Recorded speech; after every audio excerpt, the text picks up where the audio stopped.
Hello, everyone. Dr. Victoria Skirbo here, speaking to you from the Seeds of Transformation Healing Center in Wareham, Massachusetts. It's time to look at the week ahead. We're going to be looking at the week ahead from February 12th to February 18th. So let's get started. So we're looking at the week February 12th to the 18th. And the first major aspect occurs on Wednesday, the 15th. 2023, which is Venus making its conjunction to Neptune at 25 degrees of Pisces. Whenever we have two planets make a conjunction, it's the start of a cycle or a relationship between those two planets. Venus is a planet of love. Neptune is the higher octave of Venus, the planet of compassion. In Pisces, this is a very powerful combination because Venus is exalted in Pisces and Neptune rules Pisces. And then on Thursday, the 16th, we have the Sun make a conjunction to Saturn. This is the start of the Sun Saturn cycle. Both the Venus Neptune and the Sun Saturn cycle are yearly cycles, annual cycles. And of course, they're going to conjoin in the sign that the slower moving planet is in. In the case of Venus, it is Venus conjunct Neptune in Pisces. Neptune has been in Pisces since 2011 and will be there till 2026. It's there for, or 2025, 2026. It's there for 14 years. Neptune spends 14 years in a sign. Saturn spends about 2.5 to 3 years in a sign.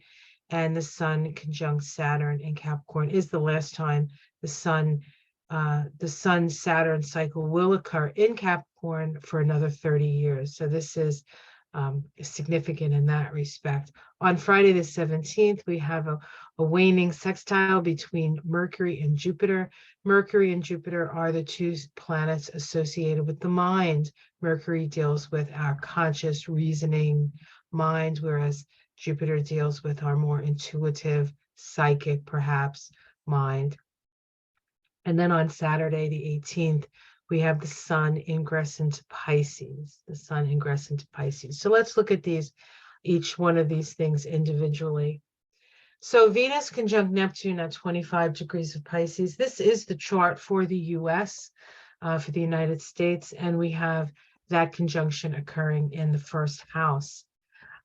This is the annual Venus, the start of the annual Venus-Neptune synod. Venus, the planet of love and values, Neptune, the planet of idealism, compassion, inspiration, fantasy, illusion, and delusion. This is all occurring at 25 degrees of Pisces. The Sabian symbol for 25 degrees of Pisces is a religious organization succeeds in overcoming the corrupting influence of perverted practices and materialized ideals. Very interesting symbol, right? The power of the soul to intervene in the personal life to induce a necessary catharsis. The key word here is a purging or catharsis is needed to restore not only a fresh and creative spontaneity, but even more the contact with the soul and the God-ordained Dharma. The key word is purification. So this promises to be quite a illuminating, perhaps, synodic cycle, but this is just the beginning of that synodic cycle. If we look at the chart, we see that this Venus and Neptune conjunction is in a square to the moon in Sagittarius. Sagittarius is often associated with religion, and the moon can be associated with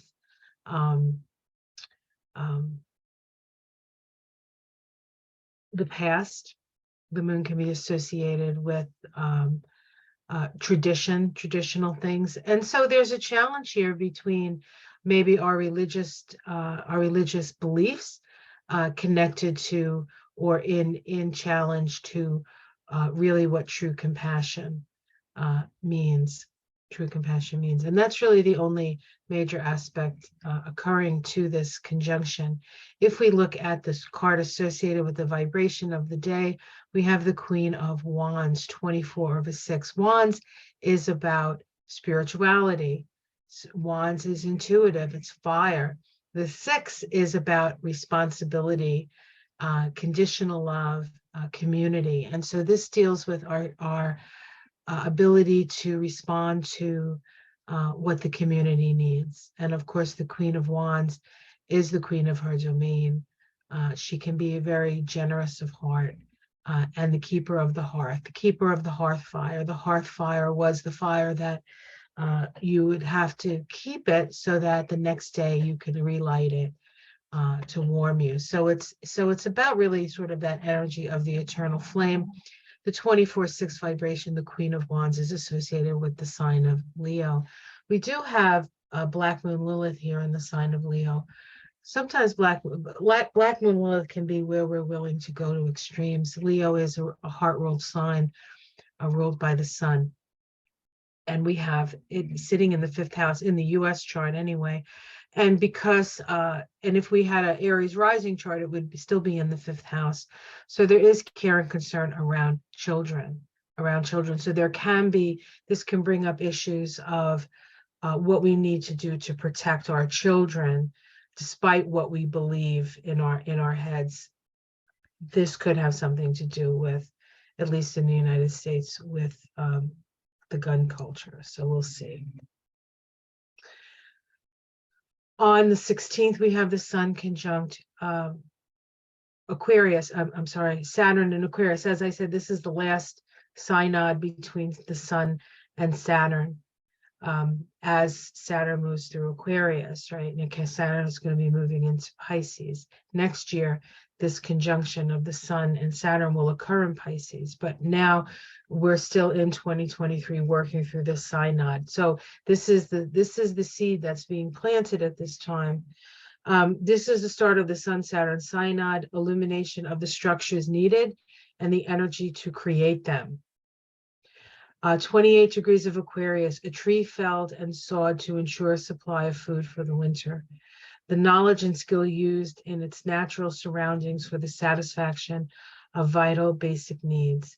Intelligent foresight. So that is the structures that we need to create. As we see here in the US chart, because this is for Washington, D.C., we see that these structures in that 10th house, the 10th house is the house of the president. This is the house of the leader, right? This is our outer persona. And so we need to remind ourselves to a certain extent that we are on a certain level caretakers here. Now, the interesting thing is this particular conjunction is actually conjunct the moon of the US chart. If you use the Sibley chart has a moon at 27 and change of Aquarius. So for the US, this is about taking care of the people, and what's going to be needed for the people here. Okay. And we can see that not only do we have Saturn conjunct the Sun here, but merely about 30 degrees away, a little less, we have Venus and Neptune up here as well. Of course, that just happened the day before, so we'll see that. As far as connections to other things in the chart, let's see, we have let's see, is there anything else it's connecting to in this chart? Not really, except for a semi-sextile to Venus and Neptune. So this is taking care of people, really, here. Okay, let's continue. All right, so we have on the 17th of February, this is the waning sextile. Waning meaning that Neptune is moving closer and closer to its conjunction with Jupiter. We have that Jupiter-Mercury synodic cycle that starts at the conjunction. But right now we're in that sextile, and the sextile is mentally stimulating, but it's about progressive change. So this is an opportunity for progressive change. Here we have where is here's Mercury at 9 degrees of 9 and change of Aquarius. Mercury in Aquarius is Aquarius is a mental energy. This deals with our ability to interact with technology. This may have something to do with all the AI things that are happening. Of course, AI is going to be an integral part of Pluto in Aquarius. We can use it, and when Pluto moves into a sign, it generally brings up the shadow side in order for us to see what needs to be taken care of, and we do have to not necessarily lose our individuality or our individual creativity to be part of the Borg here, right? So there's that challenge. But this is an opportunity for us to take what we've learned through the synodic cycle of Jupiter and Mercury and apply it to making the world a better place for everyone, because this is an Aquarius energy sextile. So it's not necessarily just for, the people at the top. This has to be knowledge and help for the collective. And then, of course, the sun's ingress into Pisces. We see the sun moving into Pisces here. And of course, Neptune being the ruler of Pisces, we look to Neptune. Neptune is still at that 25 degree of Pisces symbol. So we have to take in that symbol. And let's go back to that 25 Pisces, just to reiterate. A religious organization succeeds in overcoming the corrupting influence of perverted practices and materialized ideals. So we have quite a positive week here. I think this is all very positive. We start to see where it is we need to put our energy, and this is also part of the other side, or the next step after that full moon week that we just had, and certainly there's been a need for humanitarianism and taking care of folks and really dealing with the problems that we have, instead of dealing with the problems that are being created that we don't really have, if you know what I'm saying, if you catch my drift. All right, everyone, have a wonderful week. I will see you again next week for next week. And until then, move forward with joy in your heart. If somebody needs help and you can help them, give them a hand. If you need help, don't be afraid to ask. We're here for each other. We have to remember that. And if we don't remember that, the universe will make us remember it. So might as well get a jump on the universe, right? And be compassionate. Not that I really have to tell you guys that, because I know if you're watching me, you probably are already that way. All right, guys, take care. Much love. Namaste.